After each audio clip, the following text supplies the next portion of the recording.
I never imagined that one night could destroy years of my hard work and my faith in people. That night, I stood on my driveway staring at an empty space where my car used to be, my chest tightening, my mind refusing to believe what my eyes were seeing. It wasn't just a car. It was my dream, my freedom, my only way to get to work, to live my life. At first, I thought maybe it was towed, maybe a friend borrowed it by mistake, maybe anything other than stolen. But deep down, I knew. It was gone, and what happened next hurt more than the theft itself. Because the one company that was supposed to protect me, my insurance company, turned against me. They didn't just deny my claim, they blamed me for it. They said I staged my own car theft. Yeah, imagine being the victim of a crime, and suddenly you become the suspect. Before I take you into how this nightmare unfolded, and how I exposed their corruption in court, please make sure you subscribe. I share real stories like this one that'll make you question what's right and what's wrong. And tell me in the comments, what would you do if your insurance company accused you of lying? Because this is how my story began. It was just after midnight when I realized my car was missing. I had come home late after work, exhausted, barely managing to keep my eyes open. I parked the car, locked it, and even double-checked it before heading inside. I remember the sound of the key turning in the lock, the same little click I'd heard every night for years. The next morning, when I opened the door, my heart stopped. My driveway was empty, no broken glass, no tire marks, just silence. I ran to the street, looked both ways, even checked the side alley. Nothing. My neighbor, Mrs. Harris, was watering her plants and looked up at me. "Everything okay, dear?" she asked. "My car, it's gone," I said, still trying to catch my breath. "Oh, dear Lord," she gasped, covering her mouth. "Was it stolen?" I nodded, already fumbling for my phone. Within an hour, I had called the police and filed a report. They took my statement, wrote down the make and model, and said they'd keep an eye out. But you could tell I was just another file on their desk. That same afternoon, I contacted my insurance company. I'd been a loyal customer for 6 years, never missed a payment. I honestly believed they'd help me get back on my feet. The representative on the phone was polite at first. His name was Mr. Daniels. "Good afternoon, sir. I see your policy covers theft. I just need to confirm a few details," he said. I answered everything honestly, where I parked, the time I last saw the car, when I noticed it missing. But somewhere during that call, something changed. His tone grew colder. "Sir," he said, "you mentioned the car was parked in your driveway, but your report says you got home around midnight. Do you have anyone who can confirm that?" No, I live alone," I replied, confused. "I see, and have you been experiencing any financial difficulties lately?" That question caught me off guard. "What? No, why would that matter?" "It's standard," he said, but his voice had this subtle sharpness, like he didn't believe me. We ended the call awkwardly. I felt uneasy, but I brushed it off. I thought maybe he was just doing his job. 2 days later, a man in a gray suit knocked on my door. He introduced himself as John Miller, an investigator sent by the insurance company. He smiled, but there was something cold in his eyes. "Just routine follow-up," he said, flashing a fake-sounding grin. "Mind if I take a look around?" I let him. He took photos of my driveway, my garage, my security camera setup. Then he sat at my kitchen table and began asking strange questions, the kind that made me feel like I was under interrogation. "Do you have gambling debts?" "No." "Any recent loans?" "No." "Has anyone threatened you recently?" "No," I snapped. "My car was stolen. Why are you acting like I did something wrong?" He wrote something down, nodded, and left without another word. That night I couldn't sleep. Something about his visit bothered me, so I checked my security camera footage again, the one they said they'd review. At first I saw nothing, just a quiet street. But then, right around 2:37 a.m., there was movement, a tow truck. It backed into my driveway silently, flashing no lights. The driver wore a hoodie. He hooked my car and drove away. It wasn't stolen by some random thief. It was taken. I froze. Why would anyone tow my car in the middle of the night? And why didn't anyone leave a notice? The next morning, I called the local towing companies. Most said they had no record of my car. But one guy hesitated when I gave him my license plate. "I remember that one," he muttered quietly. But order didn't come from us. It came from a private client, a corporate account. "Which company?" I asked. He looked nervous. "I can't tell you that, sir. I'll get fired." I thanked him and hung up. My mind was racing. A private client, a corporate account. Later that evening, I received a letter from my insurance company. My stomach sank as I opened it. "After reviewing your claim, we have determined there are inconsistencies in your report. Your claim has been denied." That's when I lost it. I called Daniels immediately. "Are you kidding me?" I shouted into the phone. "I have video evidence of my car being taken. You think I made this up?" He replied calmly, almost smugly. "Sir, our team found discrepancies in your statements. Unless you can provide additional evidence, the decision stands." "You mean you had it towed?" I yelled. There was a pause, then he hung up. At that moment, I realized they weren't just doubting me. They were hiding something. I sat there shaking, staring at that denial letter like it was a death sentence. Months of payments, all my trust, gone in an instant. I knew I had two choices, give up and let them win or fight back and expose them, and I wasn't about to stay quiet. What would you do if this happened to you? Would you let it go or would you fight back even if the odds were against you? Because what I uncovered next changed everything. I didn't sleep that night.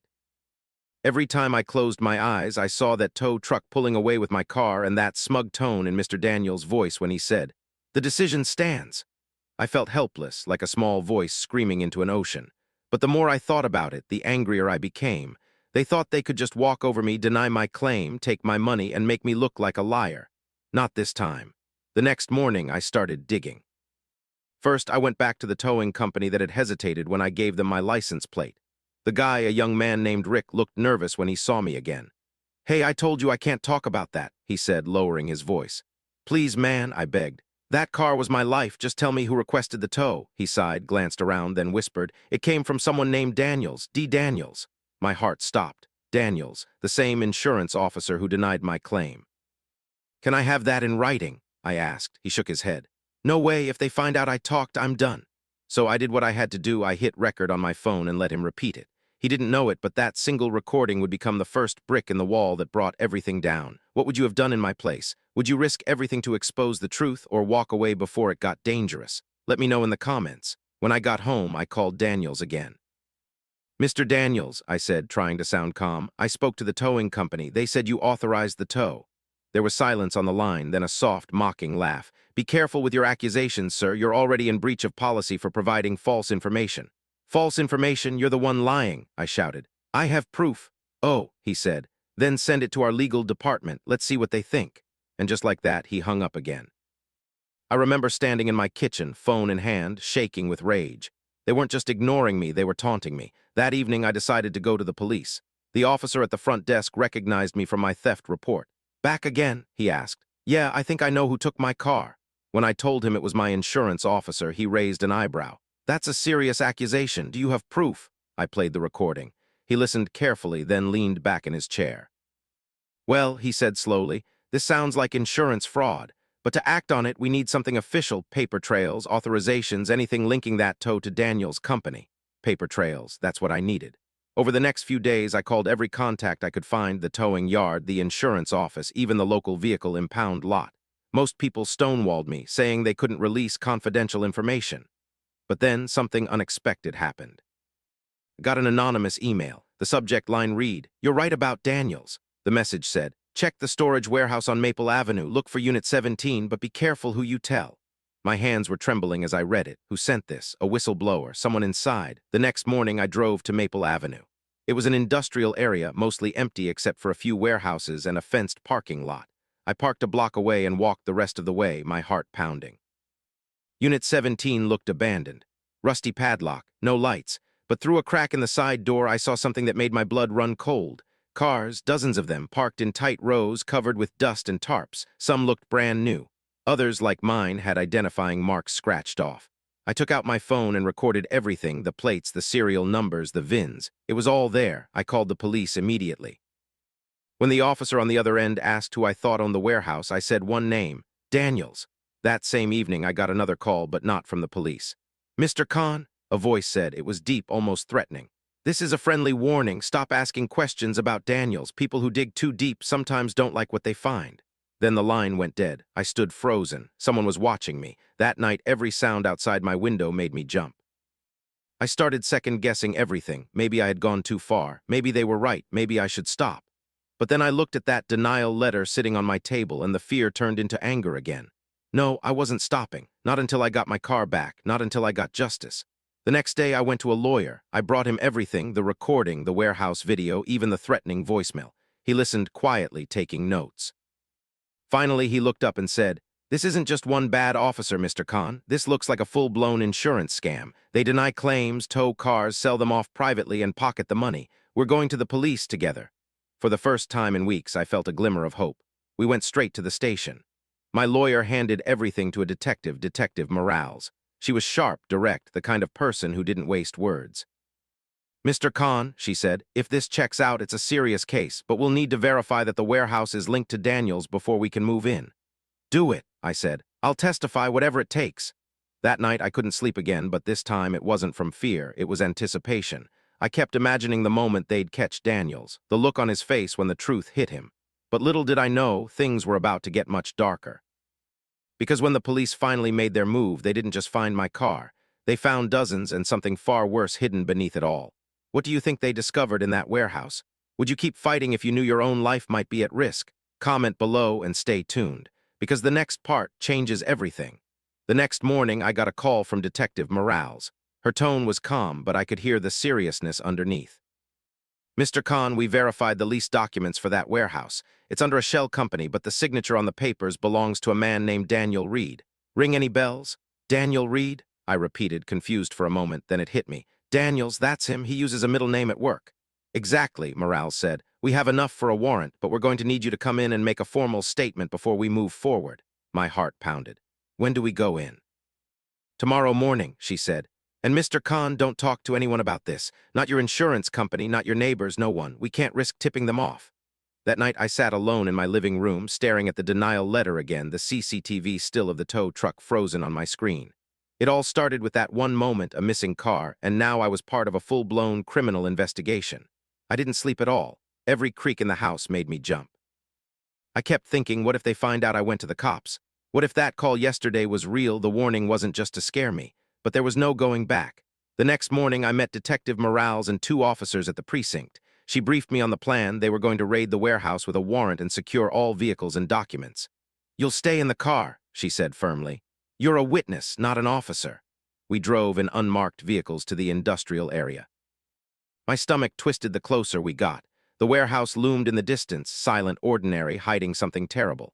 As the police surrounded the entrance, Morales gave the signal. Move in! The sound of boots hit the pavement. Officers shouted commands and the heavy door was forced open. I sat in the back seat, gripping the edge of my jacket, heart racing so fast I could barely breathe. Moments later, I heard Morales' voice on the radio. Confirmed multiple stolen vehicles inside. VIN numbers match reported thefts. They found my car too. My silver sedan, dusty but intact, sitting under a plastic cover like a trophy. I couldn't stop the tears from streaming down my face. It was mine. It was really there, but then something unexpected happened. One of the officers yelled, "Detective, you'll want to see this." I stepped out of the car despite Morales telling me to stay put. I followed the voices into the warehouse. The air smelled of oil and rust. In the far corner, behind a row of covered vehicles, was a locked room. When they pried it open, the light from a flashlight revealed stacks of documents, fake titles, altered VIN forms, even envelopes filled with cash. Morales turned one of the papers toward me. My name was on it. This, she said quietly, is your file. They forged your statement. They claimed you admitted to losing the vehicle due to financial stress. I stared at the words, shaking my head. That's a lie. I never said that. I know, she said. This is evidence now, and Daniels is going down. Before she could finish her sentence, another officer called out, "Detective, we've got someone running." We all turned toward the back of the warehouse. A man in a dark jacket was sprinting through a side door, trying to escape. Morales shouted, "Stop him!" The chase lasted maybe 30 seconds, but it felt like forever. I stood frozen until I heard the words I'd been waiting for. Suspect detained. When they brought him back in handcuffs, his head down, I recognized the voice before I saw his face. "Mr. Khan," he muttered, avoiding my eyes. It was Daniels. He looked nothing like the confident insurance officer who once smirked over the phone. His tie was loose, sweat pouring down his forehead, his face pale as a ghost. Morales read him his rights while I stood just a few feet away. I'll never forget that moment, seeing justice, real justice, begin to take shape. But even then, part of me couldn't believe it. I whispered, "Why, Daniels? Why me? Why any of us?" He glared up at me for a split second and said, "You were easy. You trusted us." Those words cut deeper than I expected, because he was right. I did trust them. I believed that a company built on protection would actually protect me. The police loaded him into the cruiser, and Morales turned to me. "You did good," she said. "We've been chasing this operation for months, but we couldn't tie it to anyone on the inside until now." I nodded, but I didn't feel proud. Just tired, exhausted from all the lies. That night I sat in my car outside the station, staring at the dashboard. It felt strange sitting behind a steering wheel again, even if it wasn't mine yet. It was still being processed as evidence. The streetlights outside blurred as tears filled my eyes. I thought about everything I'd lost, the nights I couldn't sleep, the fear of being accused, the humiliation of being called a liar. But most of all, I thought about how easily someone like Daniels could destroy someone's life with a few words on a form. How many other people had he done this to? Later that week, the news broke. Local headlines read, Insurance officer arrested in stolen vehicle scheme, dozens of victims identified. My phone buzzed nonstop with reporters wanting statements, people online calling me the whistleblower. But I wasn't trying to be a hero. I just wanted what was mine. Detective Morales called me later that evening. "We're uncovering a lot more than we thought," she said. "Daniels wasn't working alone. There's at least one higher-up involved, possibly someone managing claim approvals. This isn't over yet." I took a deep breath. "What happens next?" "We'll be filing charges soon," she said. "And you'll need to testify. Be ready for that." The idea of facing Daniels again in court made my stomach twist. But I knew I had to do it, not just for me, but for every person who'd been silenced by corporate lies. As I hung up, I looked out my window and whispered to myself, "They took everything from me. Now it's my turn to take something back." What would you do if someone stole from you not just your car, but your peace of mind? Would you forgive, or would you fight until the end? Because the real battle, the courtroom battle, was about to begin. And what happened there was even more shocking than the raid itself. Stay tuned for part 4 when justice walks into the courtroom and the truth comes crashing down in the most unexpected way. The courthouse smelled like polished wood and nerves. Every sound, the shuffle of papers, the low hum of reporters, the metallic echo of the gavel, sent a shiver down my spine. Months had passed since the warehouse raid, but the memory of it still burned in my mind like it happened yesterday. Daniels, the man who once smiled across a desk while calling me sir, now sat across the courtroom, wearing a suit that couldn't hide the fear in his eyes. Detective Morales gave me a reassuring nod from the front row. "You've got this," she mouthed, but my hands wouldn't stop trembling. This wasn't just about a stolen car anymore. It was about my dignity, my name, and every sleepless night I'd spent doubting myself. When the judge entered, the entire room went silent. "All rise." As we stood, I glanced at the table next to Daniels. Sitting beside him was someone I didn't expect, a woman in a dark navy blazer, calm and confident. The company lawyer. So they were protecting him after all. When it was my turn to testify, my heart raced so hard I thought everyone could hear it. The prosecutor began, "Mr. Khan, can you please describe how this all started?" I took a deep breath. "It started with a denial letter. They said my claim was fraudulent, but it was. I found proof my car had been stolen, CCTV footage, police reports, and when I showed it to their employee, Mr. Daniels, he told me the case was closed." The defense lawyer stood up, her tone sharp. "Objection, Your Honor. Speculative." The judge cut her off. "Overruled. Continue, Mr. Khan." I swallowed. "When the police raided the warehouse, they found my car there with fake documents prepared under my name. Mr. Daniels was arrested on site." I could feel Daniels' glare burning through me, but I didn't look at him. The prosecutor showed the jury the forged paperwork, my signature copied, my address used. Then they brought out the evidence, dozens of fake claims, all tied back to Daniels' system login. Gasps filled the room. For the first time since it all began, I saw Daniels' confidence break. His eyes darted nervously toward the company lawyer, who whispered something and kept her face expressionless. During a break, I stepped into the hallway, needing air. Morales followed. "You did good," she said softly. "The jury believes you. You could see it in their eyes." I nodded, but something still didn't sit right. "Why is the company lawyer here, Morales? They're not protecting Daniels. They're protecting themselves." She sighed. "We think you're right. There's evidence showing a senior underwriter approved his fake claims. We're just waiting for confirmation." Before she could say more, a man in a gray suit walked past us, whispering something into the lawyer's ear. I recognized him instantly, the regional manager, the same one who sent me the letter calling my case fraudulent. He avoided my eyes and walked straight into the courtroom. My stomach dropped. He's involved too. When court resumed, the defense tried to turn everything upside down. "Mr. Khan," the lawyer began, pacing slowly, "isn't it true that you were behind on your car payments?" "Yes," I said honestly, "for 1 month."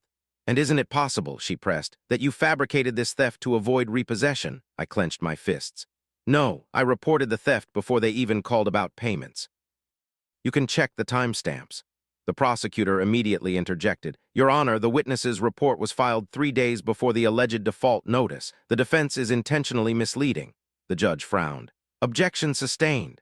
The defense lawyer smirked slightly, not because she won, but because she'd planted a seed of doubt. That's what they did, twist truth until it looked like lies. As I stepped down from the stand, I glanced toward Daniels. He wouldn't look up.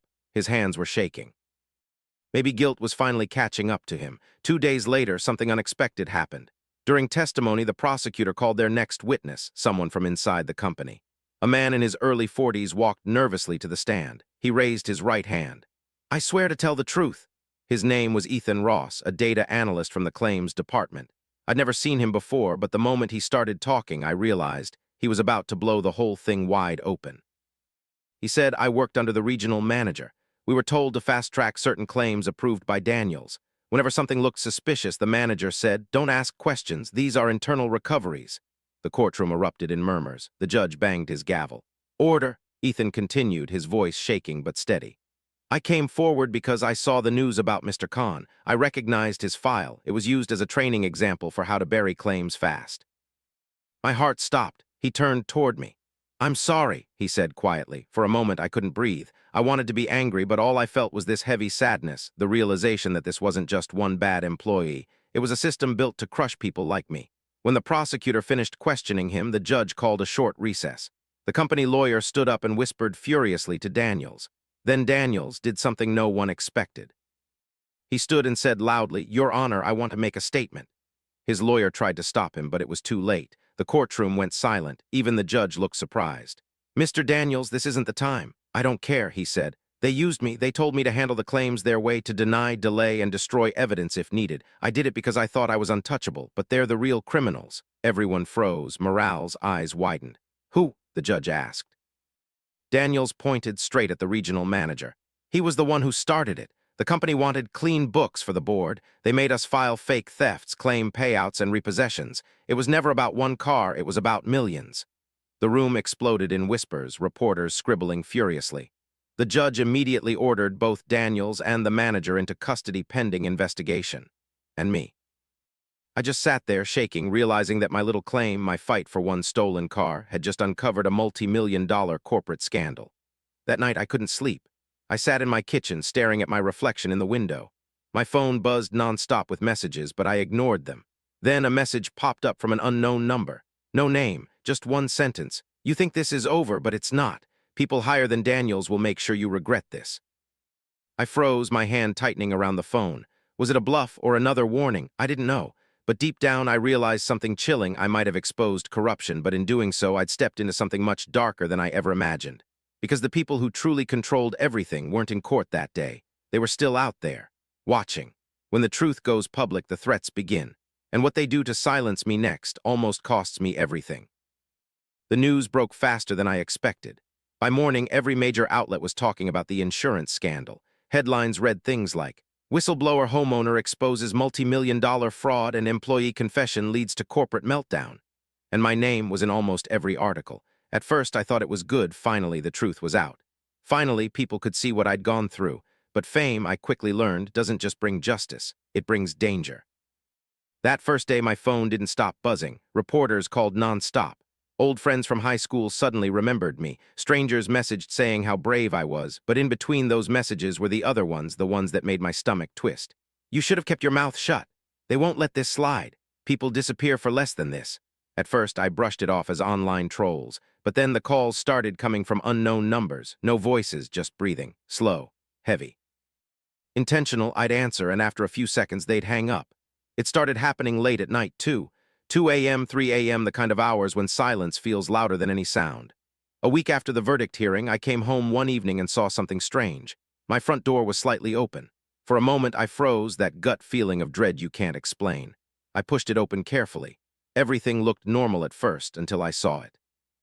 My living room window shattered from the inside, and right under it on my coffee table, a single piece of paper. In thick black marker, it said, "Stop talking." I stumbled back, heart pounding. I called the police immediately. Within minutes, 2 officers arrived, including Detective Morales. She scanned the note, her jaw tightening. "Looks like someone doesn't like you being in the spotlight." "No kidding," I said, my voice shaking. "Do you think it's from Daniel's people?" She sighed. "Possibly. Or someone higher up who's scared you'll keep talking. But this," she held up the note carefully, "this is intimidation and it's a crime. We'll get them." Still, that night I couldn't sleep. Every creak in the house felt like a threat. Every car that slowed outside made me hold my breath. I started leaving lights on. I double-checked locks. I even moved the couch in front of the door one night. You ever been so afraid you start to question your own sanity? That's where I was. A few days later, I had a live TV interview scheduled. It was supposed to be about my journey to justice. The host was kind, polite smiles, soft questions, but I could tell the network wanted drama. They didn't want a hero. They wanted a spectacle. "So, Mr. Khan," the interviewer asked, "what's next for you now that the truth is out?" I took a breath. "What's next? I just want to rebuild my life. I didn't ask to be part of this. I just wanted what was right." Then she leaned in slightly. "We've heard reports you've been receiving threats. Is that true?" For a second, I hesitated. Morales had told me not to talk about it publicly, but part of me wanted the world to know I wasn't safe. Yes, I said quietly. Someone broke into my home, left a note. I don't know who's behind it, but I won't be silenced. The host nodded gravely. That's incredibly brave of you. What would you say to others dealing with unfair insurance denials? I looked directly into the camera. Don't let fear stop you. Companies count on people staying quiet. If something feels wrong, fight it. You have more power than you think. And right there, as the red recording light glowed, I felt something strange, like a weight lifting, like maybe finally I had some control again. But that illusion didn't last long. The very next morning, Morales called me. Her tone was urgent. Get out of your house now. What? Why? What happened? She exhaled sharply. We picked up chatter on a burner phone connected to Daniel's contact list. Someone mentioned your name, said you were next on the list. I'm sending a patrol car now. My heart froze. Next on the list. Before I could even grab my jacket, I heard the sound, a low rumble outside, an engine idling. I peeked through the blinds. A black SUV parked across the street, tinted windows, no plates. I whispered into the phone, Morales, they're already here. Stay inside, she said. Officers are en route. But before I could respond, the SUV's headlights turned on, and it started rolling forward, slowly, deliberately, straight toward my house. I dropped the phone and backed away from the window. My heart was pounding so loud it drowned out everything else. Then screech. The SUV stopped. The driver's door opened. A man stepped out, tall, dressed in black, face covered. He placed something on my front porch, then got back into the car and drove off without a word. I waited until the police arrived to go near it. It wasn't a bomb. It wasn't even dangerous. It was a small model car, the same make and model as the one I'd lost, burned and melted like it had been torched. On the roof, scratched into the metal, were 3 words, "We remember you." Even Morales looked shaken. This isn't random anymore, she said quietly. This is a message from people who feel exposed. You're a loose end, and they want to scare you into disappearing.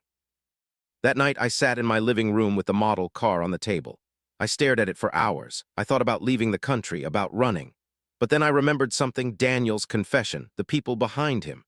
The higher-ups, he mentioned, if I disappeared now, they'd win. They'd bury everything, so I made a decision that night. I wasn't going to run. I was going to fight, even if it meant risking everything. I grabbed my laptop and started compiling every email, every document, every message I'd ever exchanged with the company. I was going to send it all to every journalist, every law enforcement contact, every whistleblower channel I could find. If they wanted me silenced, then they were about to regret ever trying. But as I hit upload, a notification popped up on my screen. Incoming video call, unknown ID. I hesitated, then answered, and what I saw made my blood run cold. It wasn't a stranger, it was Morales, except she wasn't in uniform. Her eyes were wide, her voice trembling. "Subhan," she said, barely above a whisper. "You need to stop, they've got people inside the department." Before I could speak, the call cut off, static, then silence. I stared at the blank screen, feeling the ground vanish beneath me. Because if Morales, the one person I trusted, was being silenced too, then who could I possibly turn to next? After the video call ended, I just sat there. My laptop screen glowed in the dark, the cursor blinking, waiting for me to upload everything I'd gathered. But I couldn't move. Morales' face haunted me. The fear in her eyes wasn't fake, it was the look of someone who knew too much. Someone who realized the walls were closing in. "They've got people inside the department," she'd said. Her words kept echoing in my head. If she was right, then I wasn't just fighting a company anymore. I was fighting a network. And if the police were compromised, then I was already surrounded. That night, I packed a small bag, just the essentials, my laptop, documents, and a change of clothes. I couldn't stay home anymore. Not after the break-in, not after the SUV, not after that call. I left the lights on to make it look like I was still inside and slipped out through the back door. Every shadow looked like it was moving. Every car that passed made me flinch. My mind kept whispering the same question, who can I trust now? I booked a cheap motel an hour outside the city under a fake name. The kind of place where no one asks questions and everything smells like cigarette smoke and desperation. Once inside, I locked the door, drew the curtains, and connected to a secure Wi-Fi network. Then I opened my laptop and played Morales' video again, the one that had cut off mid-sentence. The signal had been weak, but I managed to enhance the last few seconds. There was static then, just before it went black, a sound. A door opening, voices, and one line muffled but distinct. "Get her phone." My chest tight.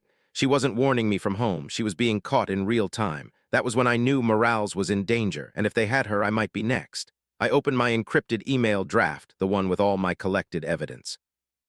Screenshots, letters, timestamps, Daniel's confession, everything. It was ready to send to multiple journalists and whistleblower groups. But just before I hit send, something strange happened. My screen flickered. Then a message popped up in bold red text. Access blocked, network breach detected. Then my webcam light turned on. I froze. Someone was watching me. I slammed the laptop shut, yanked the battery out, and tossed it onto the bed. My heart was racing so fast it hurt. I turned off the lights, pressed my back against the wall, and listened. Outside, faint footsteps. Then a soft knock at the door, 3 times, slow, deliberate. I didn't breathe, didn't move. The knocking stopped, and after a long moment, a folded piece of paper slid under the door. I waited until the sound of footsteps faded, then picked it up. Written in the same black marker as before were 5 words, "You're running out of time." I stared at the note, my hands trembling. This wasn't just intimidation anymore. It was a countdown. By morning, I knew I couldn't stay silent or stay alone. I drove to a small diner off the highway, the kind that still uses paper menus and burnt coffee. Sitting in the corner booth was someone I hadn't seen in years, Alex Rivera, an old friend who worked as an independent journalist. He looked up when I walked in. "Subhan, man, it's been forever." "Not long enough," I said, forcing a shaky smile. "I need your help." He frowned. "I've been following your case. You really stirred the hornet's nest, huh? You don't know the half of it." I slid the USB drive across the table. "Everything S on there, emails, recordings, internal files, it's bigger than we thought. Morales tried to warn me, now she's gone." He hesitated. "Gone, disappeared, or worse." Alex exhaled slowly.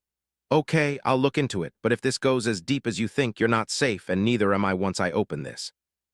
"I know," I said quietly, "but if we don't, they win." For the next few days, Alex and I worked in secret. We used secure servers, fake accounts, everything we could think of. Each document we uncovered led to something bigger: hidden shell companies, offshore accounts, and emails from executives ordering fake claim closures. It wasn't just Daniels and his manager. It was corporate policy. They had built a system that profited from denying claims and punished anyone who questioned it. And now I had proof. But before we could publish, Alex received a message. Not a call, not an email, a letter hand-delivered to his mailbox. It said, "We know where he's hiding." He looked up at me, pale. "Subhan, they know you're with me."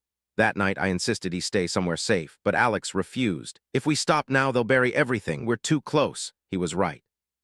But I couldn't shake the feeling that something terrible was about to happen. 2 nights later, around midnight, my burner phone buzzed. A video message. No sender. I pressed play and nearly dropped the phone. It was Morales, handcuffed to a chair, her face bruised.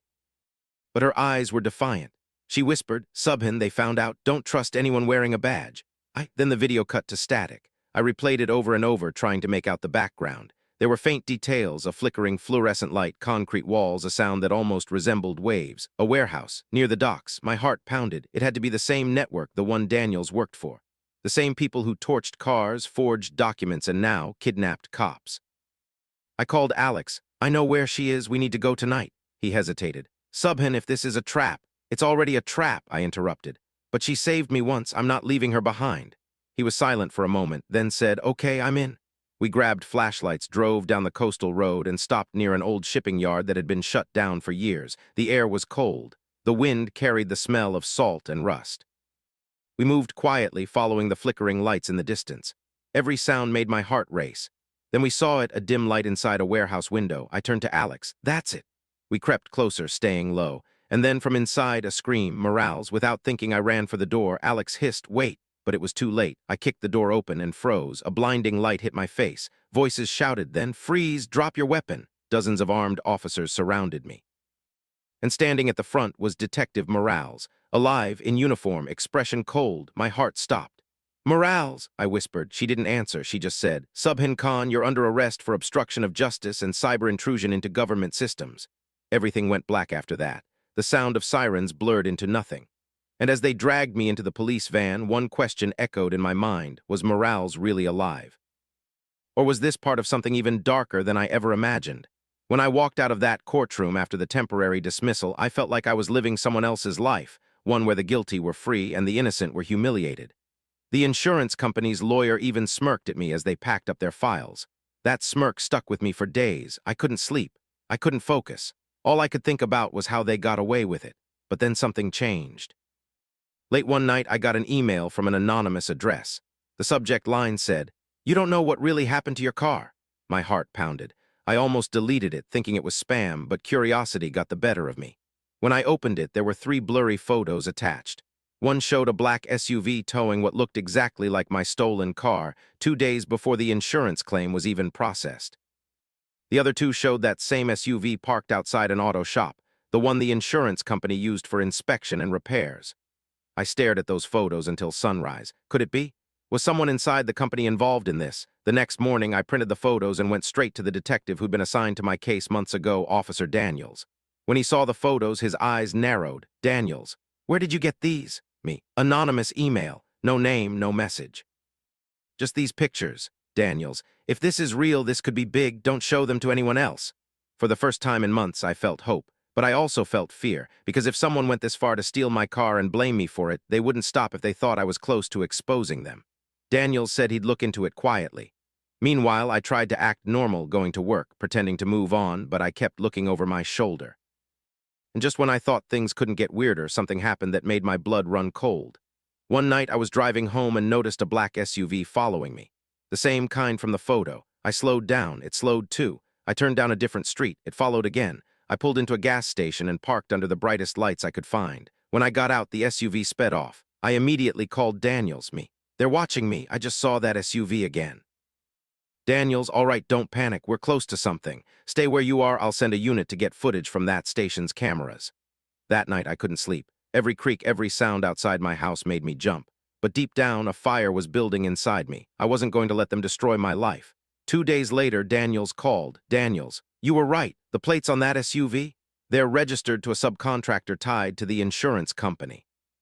One of their senior investigators uses it for case follow-ups. Me? You mean one of them took my car? Daniels, we can't say yet, but it's starting to look like an inside job. He advised me to stay quiet. They needed solid evidence before confronting anyone. But that wasn't easy, especially when my wife looked at me one night and said, Sarah, why are you still fighting this? Maybe it's time to let it go. Me, because they destroyed my name. They called me a liar. They called you a liar. I don't fight this. They'll do it to someone else. She looked at me, tears in her eyes, and said softly, Sarah, then promise me you'll be careful. I can't lose you too. That moment broke me. I realized how much this battle had cost us, not just financially, but emotionally. A week later, Daniels told me they were setting up a sting operation. They'd recovered partial GPS logs from the insurance companies towing vehicles, and one of them matched the path taken on the night my car disappeared.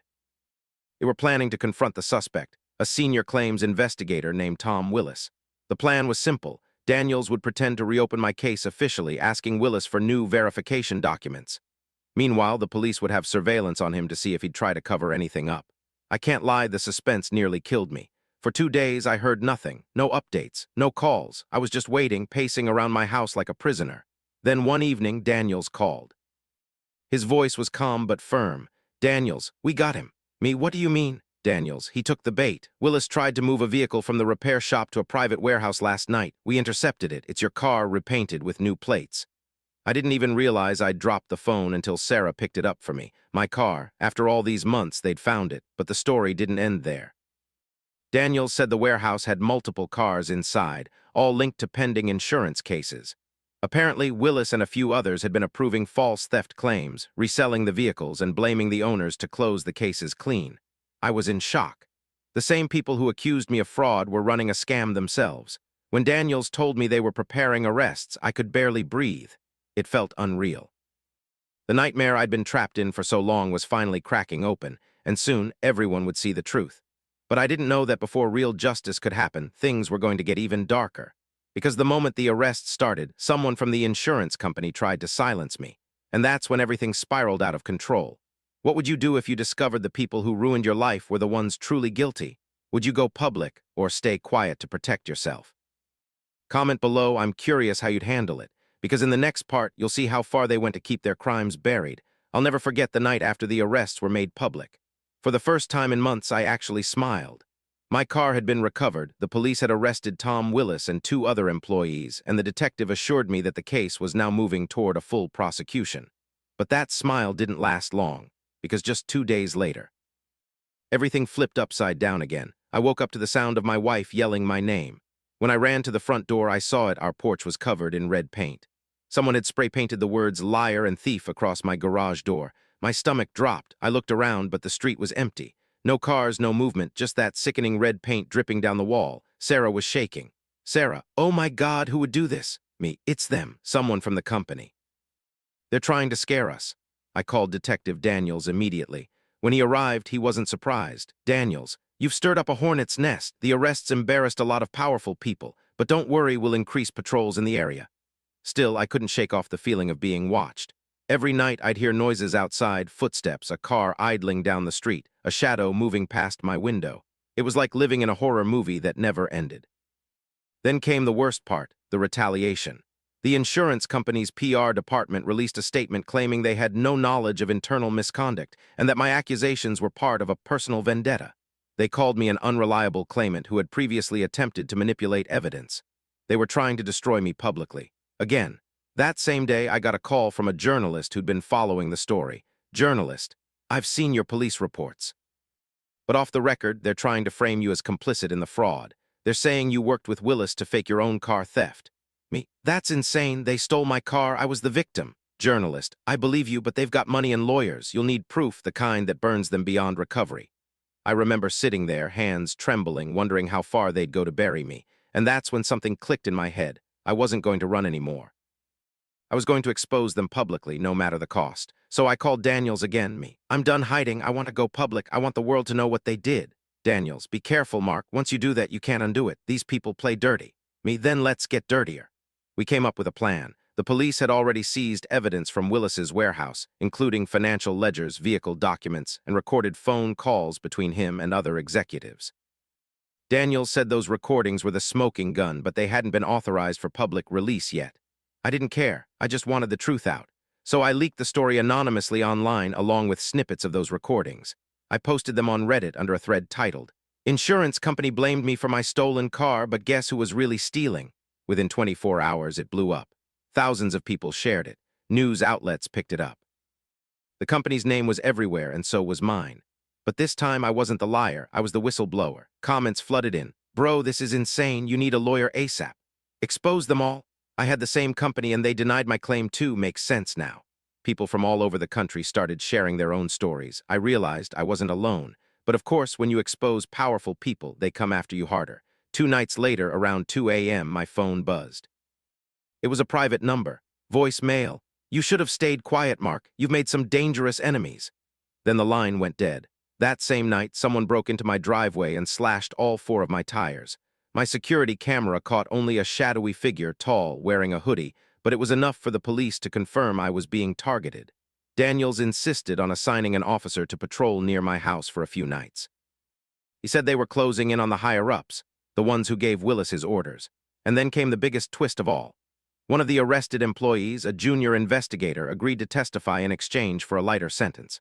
According to him, the vice president of claims himself had been approving the operation for years. They de-steal or seize cars under false claims, resell them, and split the profits, all while making innocent policyholders look guilty to cover their tracks. I heard that name, my blood froze. It was the same man who de-looked me in the eye during my claim meeting and said, "You're lucky we don't sue you for fraud." That's when the DA decided to take the case federal. They called me in to testify again, but this time I wasn't the accused, I was the witness. Before the court date, Daniels called me with a small warning. "Daniels, Mark, they might try one last move before the hearing. Don't go anywhere alone." Me, "You think they'll really try something?" Daniels, "After what you've exposed, I'd bet my badge on it." That night, I checked every lock in the house 3 times. Sarah stayed close, clutching our son while I stared out the window, watching the dark street outside. I didn't know it yet, but Daniels was right. They weren't done. Because the very next morning, just as I was about to leave for the courthouse, a black SUV came speeding down the street and stopped right in front of my driveway. The same SUV from months ago. The one that followed me. And what happened next changed everything. What would you do if someone tried to silence you for speaking the truth? Would you stand your ground or walk away to protect your family? Comment below. I really want to know your answer. The moment that black SUV screeched to a stop in front of my driveway, everything around me seemed to freeze. My wife screamed from inside the house, clutching our son as I instinctively stepped back. My heart pounded so hard I could hear it echoing in my ears. The driver's door opened slowly. A man stepped out tall, dressed in a black jacket. His face was hidden under a cap and sunglasses. I didn't know if he was coming to threaten me or worse. I remember shouting, my voice trembling, "Who are you? What do you want from me?" The man didn't answer. He just looked at me for a few seconds, then walked back to his SUV. Before I could even react, he tossed something out the window, a brown envelope, and drove off. The sound of tires screeching away still rings in my head. I picked up the envelope with shaking hands. Inside, there were photos, dozens of them, showing senior insurance executives meeting with Tom Willis at private locations. Some were time-stamped during the time my claim was denied. And at the very end, a single piece of paper. It was a printed email. Header read, from VP of Claims to Tom Willis subject. Vehicle acquisitions, and the message said, make sure the owner gets blamed. Once the report shows him as non-cooperative, we can write it off internally. Don't leave a trail. I couldn't believe what I was seeing. It was undeniable proof. They set me up from the start. Just as I finished reading, I heard sirens in the distance. 2 police cars pulled up outside. Detective Daniels jumped out, looking as serious as I'd ever seen him. Daniels, Mark, are you okay? We just traced a threatening call that came from inside the company's building. You were right, someone's trying to cover this up. I handed him the envelope. When he saw what was inside, his eyes widened. Daniels, this is the nail in their coffin. He immediately radioed his team. Within hours, search warrants were issued. That same evening, police and federal agents raided the insurance company's headquarters. News helicopters swarmed overhead as officers escorted executives out in handcuffs. It was surreal, watching the same people who'd called me a liar now being exposed on national TV. Sarah hugged me tightly as tears streamed down her face. Sarah, it's over, it's finally over. Me, yeah, but it cost us everything to get here. The following week, I testified in court. I told them everything, from the day my car was stolen to the false accusations, to the harassment and threats. I could feel the weight of every sleepless night, every insult, every moment of doubt, all pouring out as I spoke. Across the room sat the vice president of claims, now wearing an orange jumpsuit. He didn't smirk this time. He just stared at the floor, defeated. When the verdict came, the courtroom was silent. The judge's voice echoed, guilty on all counts, conspiracy, fraud, and obstruction of justice. It felt like the air finally returned to my lungs. After the sentencing, Daniels came over and shook my hand. Daniels, you did it, Mark. Most people would have given up. Me, I almost did, but I couldn't let them win, not after what they did. He smiled and said something I'll never forget. Daniels, sometimes justice takes time, but it always finds its way to the truth. Months later, I got a call from a major news network. They wanted to interview me for a special on insurance corruption. My story had gone viral. People from across the country wrote to me, others who'd been mistreated by their insurers, saying my story gave them courage to fight back. And then came the part I never expected. The court awarded me full compensation, including damages for emotional distress and defamation. For the first time in a long time, I wasn't broke, scared, or alone. But money wasn't the victory. The victory was getting my name, my truth back. I visited my recovered car a week later. It was still parked at the impound lot, waiting for inspection clearance. When I touched the hood, I couldn't help but laugh through the tears. That car had started everything, and now it was the symbol that I won. Sarah joined me, resting her head on my shoulder. Sarah, so what happens now? Me, now, I think we start over, no lies, no fear, just peace. Before we left, I turned around and looked at the car one last time. In that moment, all the anger, all the sleepless nights, all the pain, it all felt worth it. Because finally, karma had done its job. And to everyone watching this, let me tell you something. If someone ever tries to silence you, make you doubt your truth, or destroy your name, don't give up. Keep pushing, keep fighting. Because sometimes the people with the most power are the ones hiding the dirtiest secrets. What would you do if an entire company tried to frame you? Would you fight like I did, or walk away to protect your peace? Comment below, I want to know what you'd choose. And if this story moved you even a little, hit that subscribe button. Because more real stories like this, of justice, betrayal, and redemption, are coming soon. Because in the end, no matter how powerful the liars are, the truth always wins.